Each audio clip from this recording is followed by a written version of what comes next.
Bienvenidos al episodio número 14 de Relatos Noctámbulos. Hoy les traigo un especial dedicado a una de las fechas más espirituales y enigmáticas del año, Semana Santa. Una época de recogimiento, fe y reflexión para muchos, pero también un momento en el que, según los creyentes, el velo entre nuestro mundo y el otro se vuelve más delgado. Lo divino y lo oscuro caminan más cerca que nunca y se hacen presentes en este mundo, en este plano terrenal. En este especial reuní 6 relatos reales e inexplicables que giran en torno a esta celebración religiosa. Historias que van desde apariciones durante procesiones, señales extrañas en iglesias, hasta promesas rotas que desatan consecuencias aterradoras. Prepárate para un episodio cargado de misterio, fe y miedo, porque esta noche la espiritualidad también tiene su lado oscuro. Apaga la luz si puedes y prepárate para este especial de Semana Santa de Relatos Noctámbulos. Los clavos del Vía Crucis. Hola, buenas noches. Me llamo Marisela. Soy de Catepec y primero que nada quiero decirles que me encanta su programa. Siempre lo pongo en el celular cuando estoy trapeando o haciendo el quehacer en casa. Me hace compañía y luego hasta me hace sentir que estoy platicando contigo. Les quería mandar una historia que la verdad me dejó bien sacada de onda. No me pasó a mí ni a mi familia directa, pero es de esas cosas que se cuentan entre mujeres cuando están echando el chisme. Yo la escuché de mi mamá, que se la contó mi tía Chayito, y esa tía la oyó hace muchos años de una vecina suya, una señora ya bien grande que vivía por Iztapalapa, allá donde hacen el Vía Crucis ese grandote, el del mero jueves y viernes santo. Bueno, pues la vecina esa decía que una vez, hace ya muchos años, pasó algo raro con un muchacho al que eligieron para hacer el papel de Jesús en esa representación que les digo. Decía la señora que el muchacho empezó a tener sueños bien extraños. Soñaba con clavos, viejos, oxidados, de esos que ya no tienen la punta, que está comida por el óxido. Y decía que veía manos que lo sujetaban, como si no lo dejaran moverse. Lo tenían agarrado del pecho y de los brazos, y él sentía que lo estaban preparando para algo, para la crucifixión, que se despertaba bien sudado, con el corazón a todo lo que da. Lo peor es que cada vez que soñaba esto, se despertaba con un olor a incienso en el cuarto, pero no a ese incienso que venden en las tiendas esotéricas, sino ese que usan en las iglesias. Ese olor fuerte como a madera quemada con hierba. Lo raro es que en su casa nadie usaba incienso, ni veladoras, ni nada por el estilo. La familia pensaba que eran los nervios, porque pues es fuerte esto de la representación de Cristo. Levantarse todos los días, a cargar esa cruz pesada, entrenarse, aparte de llevar todo este entrenamiento religioso. Pero él decía que no era eso, que de verdad sentía como si algo estuviera dentro de sus sueños, como si lo estuvieran preparando para sufrir de verdad.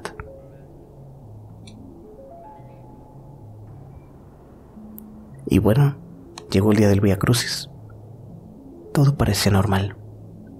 Ya ven que aquí hacen toda la representación bien grande, con las estaciones, la cruz, los soldados romanos, la gente gritando "crucifíquenlo", las caídas y todo eso. Y cuando llegó la parte donde tenía que decir unas palabras antes de caer con la cruz, cuentan que el muchacho se salió del guión. Eso es lo que contaba la vecina, que de repente empezó a decir cosas que nadie le había enseñado, que hablaba como con una voz más gruesa, pero pausada, y decías cosas como: perdonen a quienes no saben lo que traen por dentro. Y el juicio no es de los hombres, sino del que camina entre ellos. Cosas así raras que no estaban en el libreto. La gente se quedó callada. Hasta los otros actores que estaban con él dejaron de actuar, porque no sabían si seguir o no. Dicen que ese momento fue tan raro, tan tenso, que algunos pensaron que estaba poseído, o que le había dado un aire, pero él no se cayó ni nada. Siguió con la escena como si nada, pero con una mirada bien perdida. Ya en la noche, cuando regresó a su casa, según dicen que la mamá fue quien lo encontró. Él dormía como si nada, pero traía las palmas de las manos con marcas. No eran heridas abiertas ni de sangre, pero se le veían como hundidas, como si lo hubieran presionado fuerte con algo redondo, como una moneda caliente o algo así. Y lo más extraño, todo su cuarto olía a incienso. Un olor que no se quitaba ni abriendo las ventanas. Estuvo así como 2 semanas, con ese aroma. Él decía que en las noches seguía sintiendo que alguien se paraba a su lado y le tocaba los brazos. Después de eso dicen que se volvió muy serio, que dejó de participar en el Viacrucis y que incluso se fue del barrio un tiempo. Nadie supo bien qué fue lo que le pasó. Algunos dicen que debido a la sugestión de tomarse el papel tan en serio, su mente empezó a hacer que aparecieran esas marcas en su cuerpo. Los más creyentes piensan que fue una posesión. Me gustaría contarles más detalles acerca de este relato, pero es lo único que me contaba mi tía. La verdad no sé si sea cierto o no, pero pues ya saben que a veces la fe, la devoción y el dolor también jalan cosas que no siempre se entienden. Lo sigo escuchando, con cariño, Marisela Vázquez, de Ecatepec. Buenas noches a todo el equipo de Relatos Noctámbulos. Un saludo con mucho respeto para mi familia que me escucha allá en Zacapoaxtla, Puebla. Les escribo para compartirles una historia que mi abuela me contaba cuando yo era niño. Es de esas cosas que uno no olvida, no solo por lo raro que suena, sino por cómo te lo cuentan. En mi caso, yo a mi abuela le creía todo, y más porque la gente del barrio lo decía también. No más que, ya saben, entre chismes y habladas, como si hablar de eso todavía diera miedo. Esto ocurrió hace muchos años, allá por los 70s, en una colonia que se llama El Tahuixco, a las orillas del pueblo. Era un lugar muy católico, como casi todo Zacapoaxtla, y si había algo que se tomaban en serio, era la Semana Santa. Mi abuela tenía una vecina que se llamaba Doña Mecha, o así le decían. Una mujer muy devota, de esas que andaban todo el tiempo con el rosario en la mano. Pero se notaba que cargaba con algo, porque tenía la mirada pesada. Dicen que su marido la había dejado por otra, y que eso la había hecho volverse más dura y cerrada. Lo que nadie se esperaba era lo que hizo con su hijo. Tenía un niño como de 9 años. Le decían Santino. Era callado, flaquito, pero muy despierto. Decían que era muy bueno en la escuela y que siempre andaba pegado a su mamá. Lo que pasa es que doña Meche, en un acto que ella llamó de fe absoluta, le hizo una promesa a Dios, que su hijo guardaría ayuno completo, no de carnes ni de pan con sal, ayuno de verdad, sin comida, no más agüita y poquita miel, y eso solo cuando él ya no podía más. Mi abuela decía que el niño se le iba apagando la mirada, que para la 3ª semana ya no corría, ya no jugaba y solo hablaba bajito. Su mamá lo tenía envuelto en cobijas y lo llevaba a misa como si fuera un muertito cargado. y cuando alguien le preguntaba si estaba enfermo, doña Meche decía que no, que el alma se fortalece cuando el cuerpo se doblega. Una vecina, doña Irma, que era enfermera, quiso intervenir. Fue a hablar con el padre, y el padre fue a ver al niño, pero doña Meche no los dejó pasar. Dijo que estaban interrumpiendo su promesa, que si Dios lo quería, se lo iba a llevar limpio. Así, con esas palabras, y cerró la puerta. La cosa empeoró el Jueves Santo por la noche, cuando el niño empezó a murmurar cosas. Mi abuela vivía pared con pared, y dice que se oían unas voces raras, como si el niño hablara con alguien. Decía cosas que no se entendían, era como si hablara al revés. Pero lo más fuerte pasó el Viernes Santo. Al mediodía, justo cuando repicaron las campanas del Vía Crucis en el centro, dice que el niño se levantó solo de la cama, después de 2 días sin moverse, y se fue caminando descalzo al cuarto de su mamá. Mi abuela no lo vio, pero dice que oyó cómo gritaba con una voz que no era la suya, que empezó a recitar fragmentos enteros de la Biblia. Lo dijo como si lo tuviera memorizado, con una voz ronca y los ojos cerrados. Doña Meche, en lugar de asustarse, se hincó frente a él y le decía que ya estaba listo, que Dios ya lo había tocado, que no tenía que sufrir más. Eso lo dijo una vecina que se metió a la casa porque oyó los gritos. Cuando llegaron los servicios médicos, el niño ya no respondía. Murió esa misma tarde. El doctor fue a revisarlo, uno que vivía por la Plaza de Armas.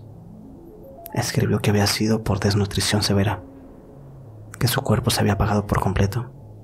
Después de esto, doña Meche se volvió más extraña. Ya no salía, ni se le veía en la misa. Algunos decían que la habían visto hablando sola por las noches, en el cementerio. Otros decían que se le oía rezar en voz baja, pero que no eran oraciones normales. Hasta que un día ya no volvió a abrir la puerta.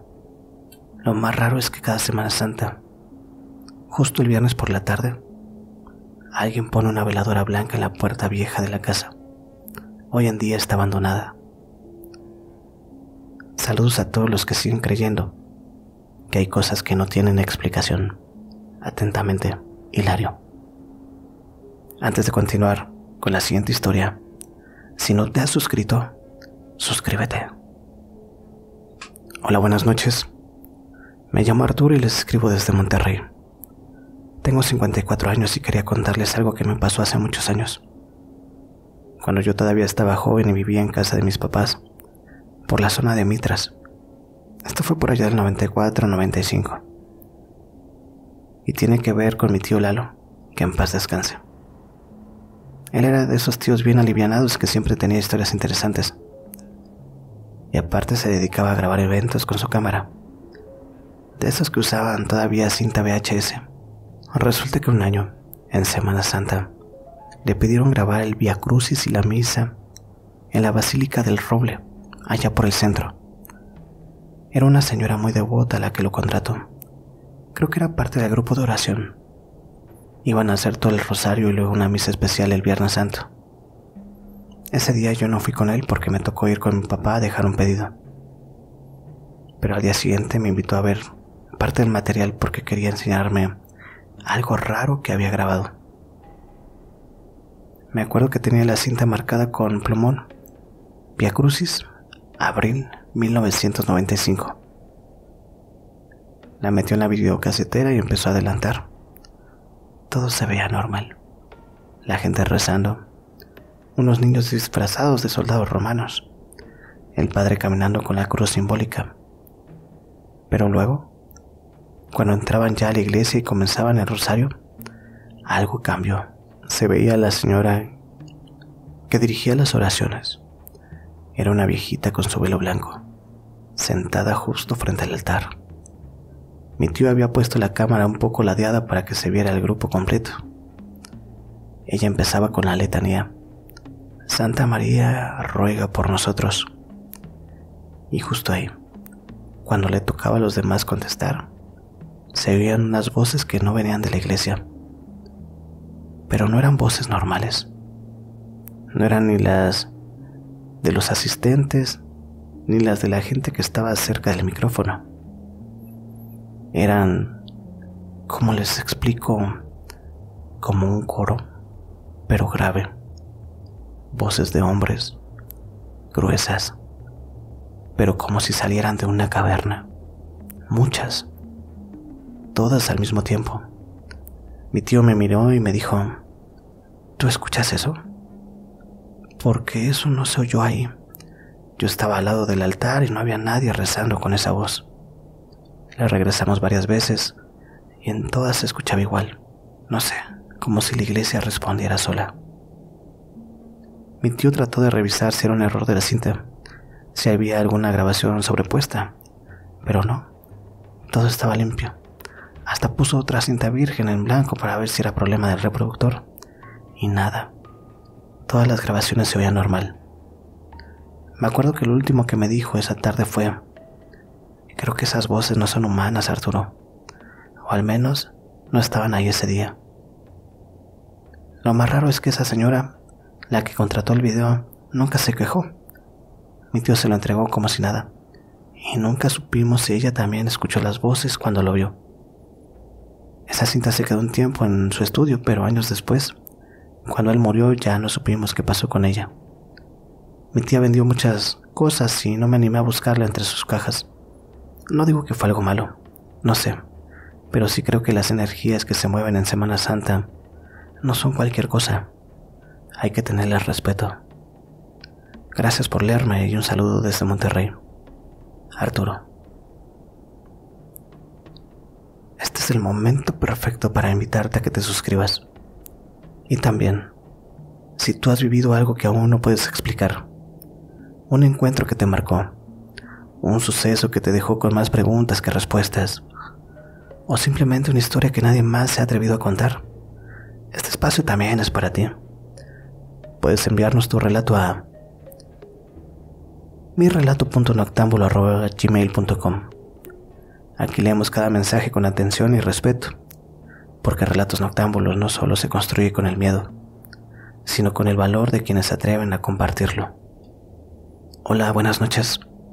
No sé si vaya a salir esto en su programa, pero de todos modos quiero agradecerles por leerme. Me llamo Isabel. Soy de un ranchito que se llama La Esperanza. Queda cerquita de la Laguna de los Patos, en el municipio de Río Verde, San Luis Potosí. Es un lugar muy bonito, pero también muy callado. Y como en todo rancho, aquí la gente es muy creyente. Desde que soy niña en mi casa nos enseñaron que en esos días no se debe hacer ruido, ni burlarse de las cosas de Dios. Mi abuela decía que si te metías a bañar en el río el sábado de gloria, por puro juego, te podía castigar el cielo. Yo la verdad sí soy muy miedosa para esas cosas, así que siempre procuro quedarme en casa, a rezar poquito, aunque sea antes de ir a dormir, y no hacer cosas que se consideren pecado. Capaz si uno no lo ve, pero hay cosas que sí nos están mirando. Por eso quiero contarles una historia que mi familia siempre me ha platicado. No sé si sea verdad, o si alguien la inventó hace muchos años, pero a mí siempre que la escucho me da escalofríos. Mi familia le dice el pecado del sábado de gloria. Dicen que pasó hace ya bastante años. Algunos dicen que fue en los 40, otros que en los 50, pero nadie tiene pruebas ni nombres. Se cuenta que un grupo de muchachos del pueblo, 4 hombres y 3 mujeres, fueron a bañarse escondidas a la Laguna de los Patos, en plena Semana Santa. Se metieron a nadar, pero no solamente a eso, hicieron cosas desnudos. Ya saben, entre risas y juegos se retaron entre ellos a librarse de todo lo prohibido, como una especie de burla a lo que decían los abuelos. Uno de ellos hasta gritó que ese día se iban a mojar con gusto aunque se los llevara el mismo diablo. Así me lo cuenta mi familia. Pero al final del día, cuando ya todos salieron del agua para vestirse, una de las muchachas no apareció. Era la más joven del grupo. Apenas tendría 17 años. Buscaron por todos lados, gritaron su nombre. Se metieron otra vez a nadar con la esperanza de que se hubiera escondido. Pero nada, nunca salió del agua.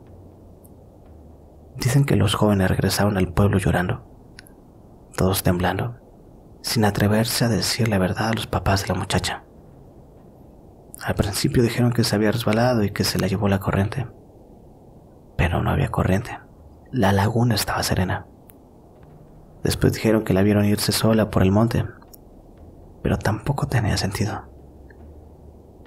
Nadie la volvió a ver. Dicen que más o menos unos 10 años después, ya que la familia de la muchacha se había resignado a no encontrarla, llegó una carta sin remitente a la casa donde vivían sus hermanos. El sobre estaba viejo, manchado de humedad, pero intacto. Dentro venía una carta escrita a mano con una caligrafía muy bonita. Dicen que muy parecida a la que tenía la joven. Decía: no me busquen, estoy en paz. Me llevaron para que aprendiera lo que no se puede enseñar con palabras. Aquí no hay castigo, ni ropa, ni tiempo. Solo agua y luz. Cuido de ustedes desde donde estoy. Los veo cada vez que rezan. Gracias por recordarme. Y firmaba con el nombre de la muchacha. Lo más inquietante es que supuestamente la carta llegó también en Semana Santa, justo un sábado de gloria, como recordatorio, como si ella misma lo hubiera planeado así. Dicen mis primos que a veces cuando hay neblina se ve una figura de mujer entre el agua, como flotando, y que si la ves te cambia la vida. Dicen que es la misma chica, la misma joven de la historia que nos cuentan nuestros tíos y nuestros abuelos. Yo la verdad prefiero no tentar al destino, y aunque no sepa si fue real o no, yo siento que esas historias tienen un toque de verdad. Uno nunca sabe lo que hay detrás de lo que no podemos ver. Esta es mi historia. No sé si me la vayan a creer o no. No importa. Es algo que me cuentan en mi casa y que la verdad me da mucho miedo. Y que pasó en Semana Santa. Con cariño, Isabel G. Hemos llegado al momento final de esta noche. Pero no por eso el miedo termina. El siguiente relato es el último, y muchas veces lo que se queda al final es lo que más nos persigue cuando apagamos la luz. Así que acomódate bien, sube el volumen si lo necesitas, y prepárate, porque esta historia podría ser la que más te haga dudar de lo que creías imposible. Vamos con el último relato noctámbulo de esta noche. Y recuerda, suscríbete, y si ya lo hiciste, regálanos una manita arriba y una calavera en los comentarios si te atreviste a llegar al último relato noctámbulo de esta noche. El encuentro en el desierto. Buenas noches, raza de relatos noctámbulos. Les escribe Don Rentería, trailero de toda la vida, nacido en Hermosillo pero con el alma en la carretera. Nunca pensé que yo fuera a mandar un correo como estos, pero escuchando su podcast en los viajes, me animé en una parada a comer que tuve. Tal vez porque ya pasó tiempo, o tal vez porque todavía no entiendo bien qué fue lo que viví aquella noche. Lo que sí sé es que después de eso, mi vida cambió de manera que ni yo mismo me explico. Antes de contarle lo que me pasó, quiero que entiendan cómo estaba yo en ese momento, porque no es lo mismo ver algo raro cuando estás bien que cuando traes el alma arrastrando. Me explico, ¿no? Mi esposa Leti falleció en febrero del 2022. Cáncer y del feo. Apenas cumplía los 38. Fueron meses bien duros. Verla apagarse poquito a poquito, hasta que ya no aguantó. Yo hice todo lo que estuvo en mis manos, pero entre los tratamientos, los hospitales y dejar de chambear un rato para cuidarla, me endeudé hasta el cuello. No teníamos hijos, gracias a Dios, porque no sé qué habría pasado. Me quedé solo en casa, sin ella, sin dinero y sin nada. Después de su funeral regresé a la carretera, porque era lo único que me quedaba. Manejar me calmaba, me ayudaba a no pensar, pero también era un suplicio. Los recuerdos, las canciones que escuchábamos juntos, los lugares que recorrimos, todo me pesaba. Y fue en ese estado de ánimo, quebrado por dentro, que me tocó hacer un viaje a Mexicali. Me tocó pasar por el desierto de Sonora, un Viernes Santo, justo por la noche. Salí de Hermosillo temprano, pero me agarró la noche pasando Santa Ana. No era la primera vez que cruzaba ese tramo rumbo a Caborca, pero esa noche recuerdo que el desierto se sentía distinto, más silencioso, como si todo el mundo se hubiera ido. Eran como las 11 y cacho cuando vi una figura caminando al borde de la carretera. Pensé que era un animal, pero al acercarme vi claramente a un hombre, flaco, encorvado, con la ropa polvosa y rota. Tenía la cara quemada por el sol y caminaba arrastrando los pies como si ya no tuviera fuerzas. Yo no soy de andar recogiendo gente. Uno ya sabe que la carretera tiene sus mañas, pero algo en él me dio lástima. O no sé si fue culpa. Me acordé de Leti, que siempre me decía: no seas tan duro, Toño. A veces el que pide ayuda nomás quiere vivir un día más. Así que frené el tráiler y le hablé por la ventana. ¿Pa dónde va, jefe? El señor se me quedó viendo con unos ojos bien raros. Me dijo: no busco llegar, solo seguir. ¿Traes algo de pan o agua? Me sacó de onda, pero por alguna razón le pasé una botellita y un pan Bimbo que traía en la cabina. Se subió sin decir más. No se sentó, se quedó parado, quieto ahí detrás del asiento del copiloto, sin moverse ni un pelo.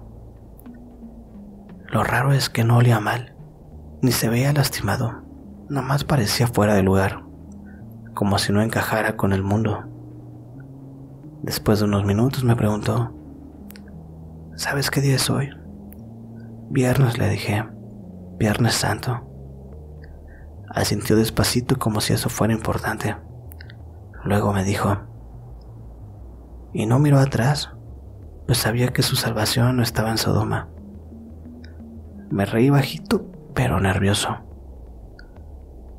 Eso que me dices de la Biblia, ¿no? Génesis, capítulo 19, me respondió. Después de eso ya no dijo nada más. Lo único que me pidió, justo antes de que nos acercáramos al retén militar, fue: y no mira atrás. Ahí fue donde me empecé a asustar, porque yo jamás le había preguntado su nombre. Y aparte, ¿por qué no podría mirarlo? Me empecé a poner nervioso. Pasamos el retén y uno de los soldados me preguntó que si venía solo. Yo, sin pensarlo, le dije que no. Traigo a un peregrino atrás, lo recogí hace rato. El soldado se me quedó viendo raro. Se asomó por la ventanilla del copiloto y dijo: ¿atrás dónde? Pues ahí en la cabina, le contesté. El oficial se rió. Viendo mi licencia me dijo: mi Toño, si quieres inventar pretextos para no bajarte, mínimo échale creatividad. Y me hizo la señal para avanzar. Me saqué de onda, me estacioné unos metros después para revisar. Bajé con la linterna y la cabina estaba vacía. No había nadie, pero en la parte exterior, justo en el techo trasero del remolque, donde no hay cómo subirse sin escaleras, había marcas de manos, como si alguien hubiera ido pegado ahí arriba todo el tiempo. Manos largas, delgadas, Una de esas marcas tenía rastros rojos, como si fuera sangre seca. No supe qué hacer. Me temblaban las piernas. Revisé por todos lados, pero no había señales de que alguien hubiera bajado, ni rastros ni nada. Nomás las marcas. Seguí manejando hasta Mexicali. Esa noche no dormí. Y lo raro fue que no sentí miedo. Sentí más bien una especie de paz. Como si algo se hubiera soltado de mí. A partir de ese día, no les miento, las cosas empezaron a mejorar. Me ofrecieron una mejor ruta. Me pagaron un bono atrasado que ya daba por perdido. Un compa me ayudó a reestructurar las deudas y lo más cabrón, pude volver a entrar a la casa sin sentir que me ahogaba. Empecé a soñar con Leti de nuevo, pero ya no llorando. La soñaba sonriendo, diciéndome que estaba bien. No sé qué fue ese hombre. No sé si era un ángel, un espíritu, o solo mi mente quebrada buscando algo que me salvara. Pero desde entonces, cada Viernes Santo, prendo una vela, por él y por ella, por si era real, por si necesitaba pan y agua, y alguien que lo escuchara sin juzgarlo. No busco convencer a nadie con esta historia, solo quería contarles lo que me pasó. Cuídense en la carretera, y si algún día ven a alguien caminando en el desierto, denle agua. A veces lo que damos se nos regresa. Toño Rentería. Con esta historia damos por terminada la sesión de esta noche, el especial de Semana Santa. Que pasen una excelente noche. Esta vez, simplemente, desconectaré el micrófono y dejaré abierta la caja de comentarios. Esto fue Relatos Noctámbulos.